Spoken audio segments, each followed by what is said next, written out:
Welcome back. I wanted to share something today that I feel is imperative for people to grasp in order to move through this year of uncertainty.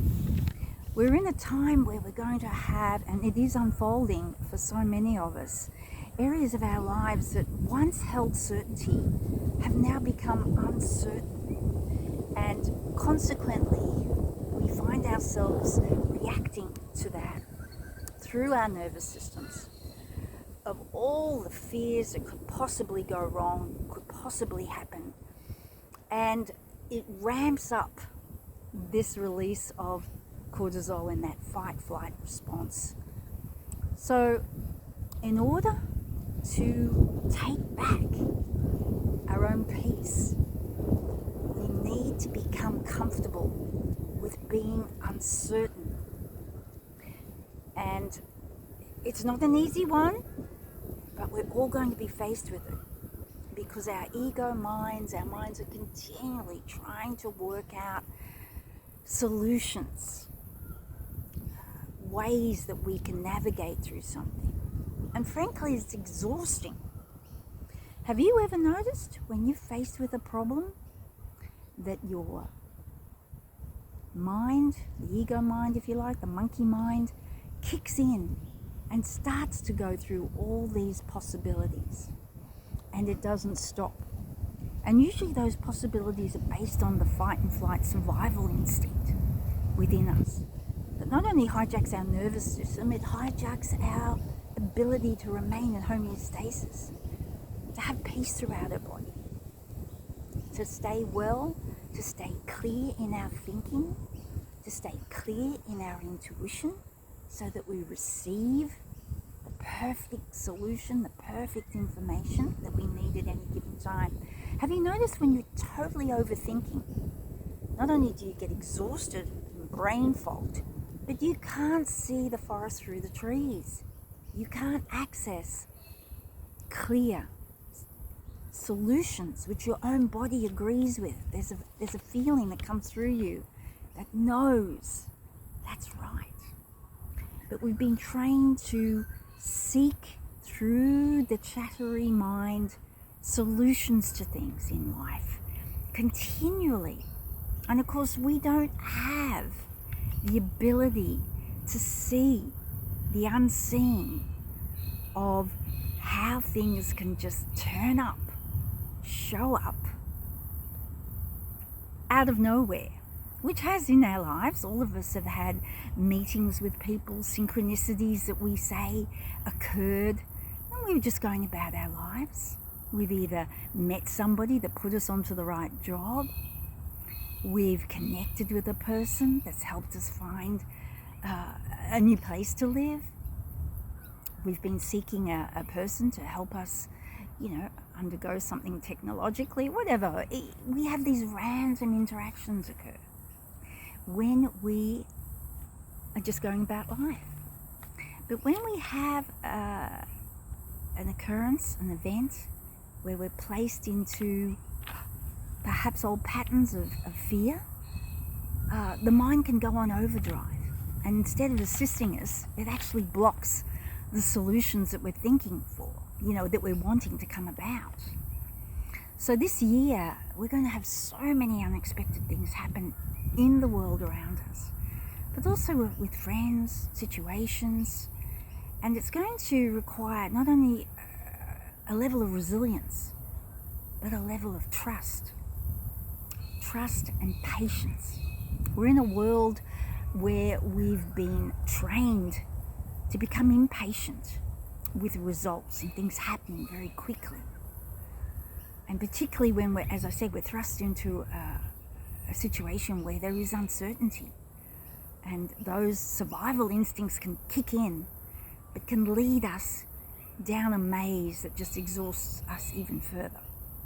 So in order to have the peace that we need for our bodies to not only heal and to function at their best, we have to train our minds to let go of control, let go of the mind keeping up these scenarios that as we know, often don't come to fruition, of course.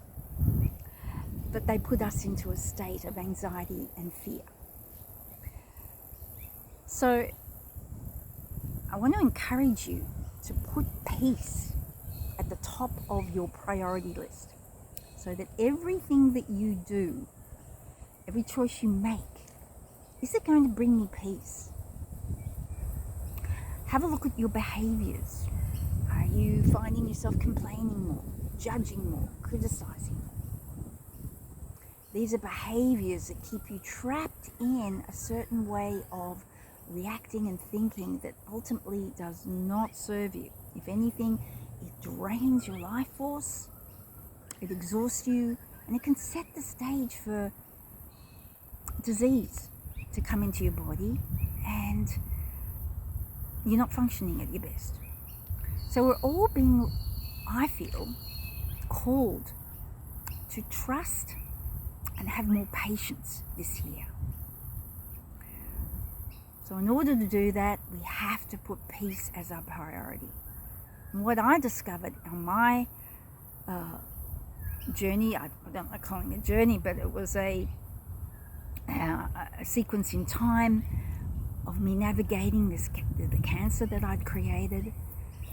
I had to look at how I was responding to people around me, over giving, continually trying to please people.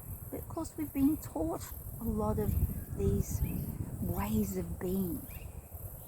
And ultimately, these ways of being put ourselves down the bottom. And you've heard me talk about this before, we become disloyal to ourselves. We betray ourselves. And in doing that, we suffer. Resentment can easily take up residence when we're continually putting other people's needs first, before ourselves, and we resent the fact that we didn't,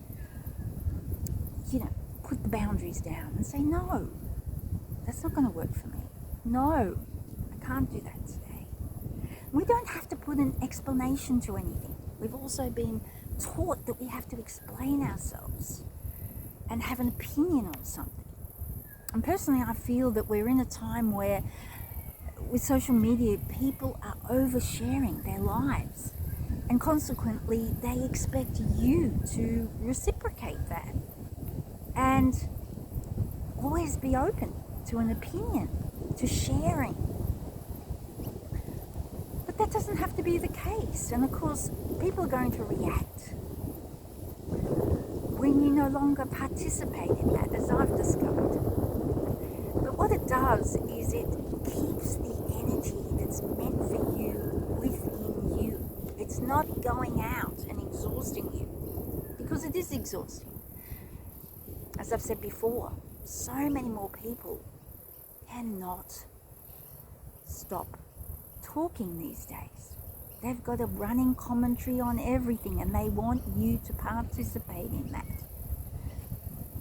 And people wonder why they're so exhausted all the time. So these are major things that we need to change. We need to become more silent, be more observant, more discerning where we place our energy. It's something that I have to really cultivate this year. It's certainly lost me some friendships, in the sense that I no longer need to explain why I make a decision about something for myself. I no longer set about overgiving, people pleasing. Many chronic illnesses come about from people who've learned that to give to others first is more admirable, more virtuous than giving to themselves first. A lot of us are learning this lesson, and it's a false construct that we're being indoctrinated into, that's really hasn't served us well. And so these things need to change. And when you find you do keep your energy for yourself, life just improves. Not only your own health and well-being, you feel more peaceful. When you put down these boundaries that didn't exist before. And I'm not saying in a nasty or mean way, but in a confident way, because that's what happens. You get more confidence and you get more pride for yourself, more love for yourself. When you have more love for yourself, it automatically goes out to other people. So what I've found works is that we have more compassion for other people and their need to be validated, their need to have attention, their need to be seen. And like I said, we're living in times, especially with social media, where people are putting out a lot of information that's unnecessary about themselves in an attempt to be seen, because they're not seeing themselves. And so if we become aware of that and we contain our energy, we become more discerning where it goes.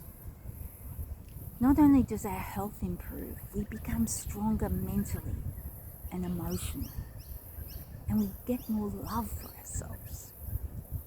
And that's how it's been for myself and for other people that I speak with and help them with. And that's another thing. If you've been an overgiver or a people pleaser, you've tended to want to help other people. Now I hold back and I only give to people who come to me and ask, and who are willing to make the changes within themselves, because their lives are not working with how they're showing up, how they're expressing themselves, how they're being in the world. So that's just what I wanted to share today. I'm going to talk more about that, cultivating more peace. Peace is just so essential. When you start to put that as your priority, you'll see it reflected more on the outside. You'll have more peace around you. As I said, we're living in times where there's more chaos, more uncertainty, more people, things trying to get your attention, trying to get an opinion out of you, a reaction. So when you become aware of that and the effect it has on you, when you keep engaging in that, you'll make changes, because it makes you a better person. It makes you a happier person, and it'll make you a healthier person. All right, thanks for joining me today, and I'll be back shortly. Lots of love. Bye for now.